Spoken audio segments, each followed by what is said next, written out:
আজকে আমার সোনার জীবনের একটা গুরুত্বপূর্ণ দিন। আর ওর ঠাকুমা দেখো ঠাকুরের আশীর্বাদী ফুল ওর কপালে ঠেকিয়ে দিল। আর এখানে আমি সোনাকে সুন্দর করে টোপর দিয়ে নতুন ধুতি পাঞ্জাবি পরিয়ে সাজিয়ে দিয়েছি। আর এখানে ওর জন্য খাবারও সুন্দর করে সাজিয়ে দেওয়া হচ্ছে। আজকে আমার সোনা প্রথমবার ভাত খাবে ও দাদুর হাতে। তো দেখো ওর দাদু ওকে খাইয়ে দিচ্ছে। আর ওর জন্য যা রান্নাবান্না করা হয়েছিল সেগুলো সমস্ত কিন্তু ওর ঠাকুমা ওর জন্য নিজের হাতে বানিয়েছে। আর আমি কিন্তু তখন সামনাসামনি দেখিনি, কারণ সবাই বলেছিল মাকে নাকি দেখতে নেই। তো যাই হোক, এখানে আমি এখন ভিডিওতেই দেখছি যে ও কীরকম রিয়াকশান দিচ্ছে। ও ভাবছে যেগুলো আমার সাথে কী হচ্ছে আর কী একটা খাবার দিয়ে দিচ্ছে, কেমন একটা টেস্ট, কিছুই বুঝতে পারছে না। তো যাই হোক, খাওয়া দাওয়া হয়ে যাওয়ার পর এখানে কিন্তু সবাই মিলে ওকে আশীর্বাদ করা হচ্ছে।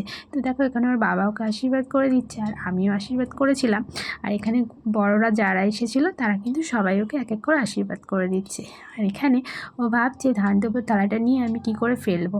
তো যাই হোক, এখানে আশীর্বাদ পর্ব হয়ে যাওয়ার পর আমরা সবাই কিন্তু চলে গেছিলাম ছাদে। আর সেখানে কিন্তু একটু খাওয়া দাওয়ার আয়োজন করা হয়েছিল।